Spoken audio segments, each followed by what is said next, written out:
Thank you for having me. I'm really excited for this. Well, I am excited to have another brave endometriosis champion join the community who is ready to fight the good fight and go and try to change legislation in Texas. But before we get to all the exciting things that you have as goals for the 1 in 10, what is your journey with endometriosis?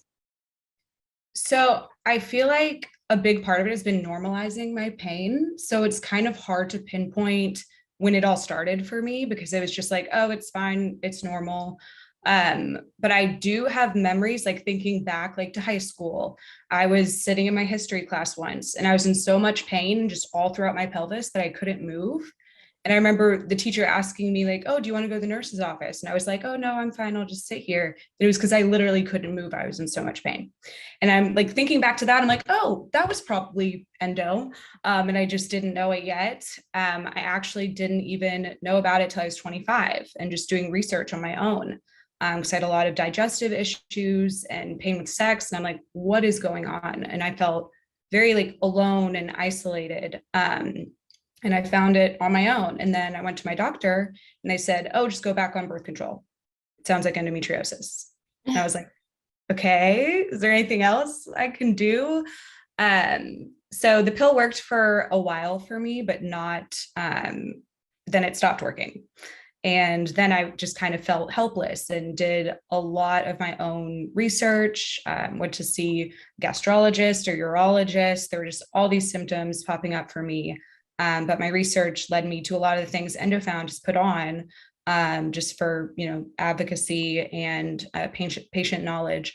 And so that led me to see that excision is the way to go.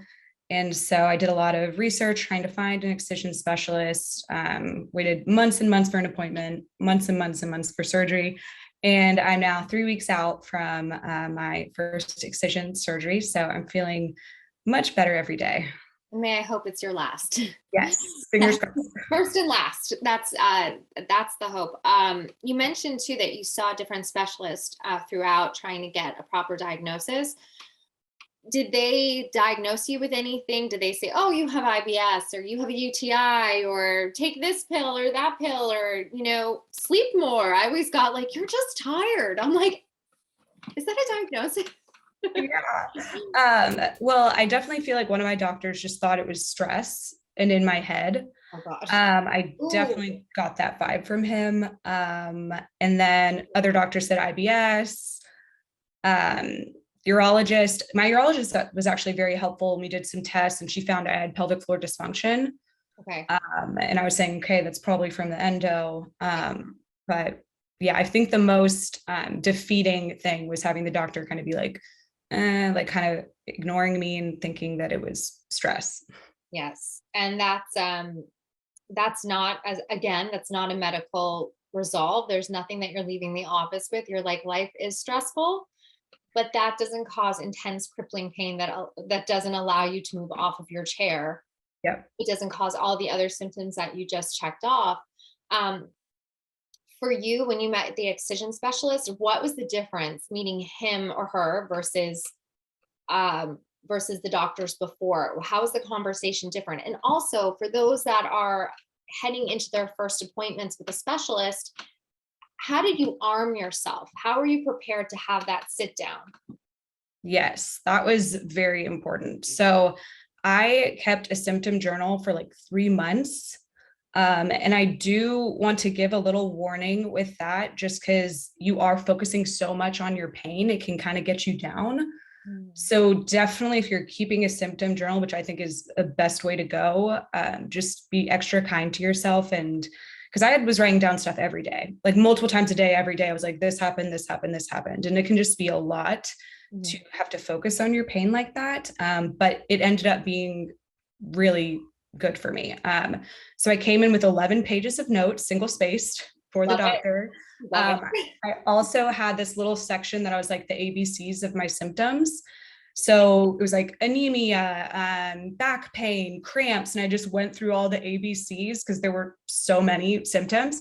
And he read through all of that and did a physical exam on me that was pretty brief, very thorough. And he was like, okay, like, I think you have this, pretty sure. We're going to set you up for MRI and we're going to schedule you for surgery right now. Wow. So it was a world of difference. And I know in the past, I would tell doctors, oh, like I had these list of symptoms, and they wouldn't even listen to me. Yep. They Or wouldn't read even it, let me say them. or read the notes. I mean, Yep. that's the other Yep. thing I always find really jarring is that you'll get requests to send your medical documents before an appointment.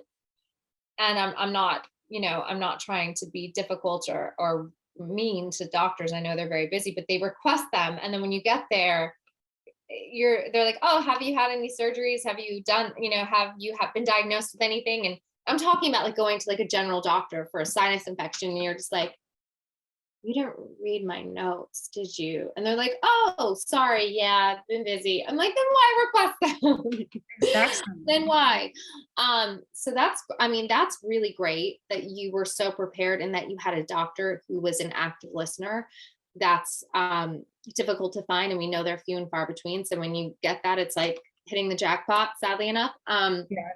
So from that appointment, what got the fire in your belly to say, enough is enough? I have struggled with this illness, misdiagnosed, undiagnosed for so many years. And you're a lawyer, practicing lawyer.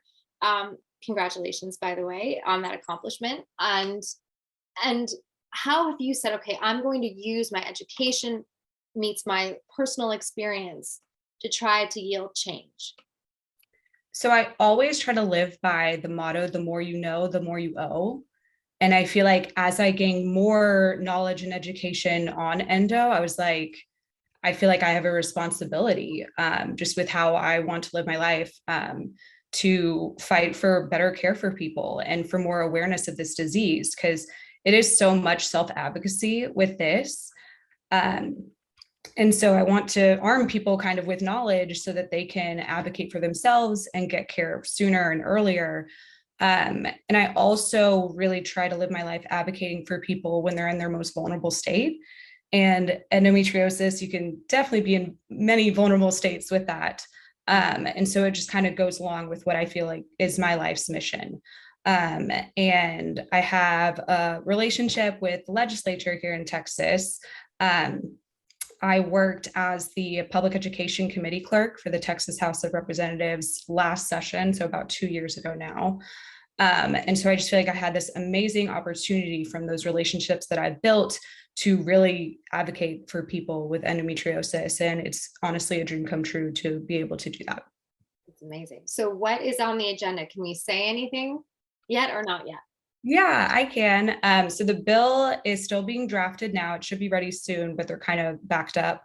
Um, and it is similar to what was filed and passed in New York a couple years ago, in that it would create curriculum for schools and pediatricians' offices to be able to teach kids and young people about endometriosis and other menstrual disorders, so that they can have that awareness and hopefully, lead to less suffering and pain, and also less feeling alone, like just knowing what it is, and that it exists, I think would be really helpful for people. Thank you for your mission, your hard work. And I know that we'll be seeing more of you as you continue to push for this bill, hopefully, and that you have Endofound support behind you. You definitely have my support behind you for anything we could do for advocacy. For that, we are here, as you know, and I look forward to speaking to you more in the future. And happy healing. I hope it's continues to be a good recovery for you. Thank you so much. I really appreciate Endofound, and I feel like I got so much of my knowledge and education from Endofound. So I'm forever grateful, and looking forward to working with y'all and talking with you again soon. Thank you. Thanks.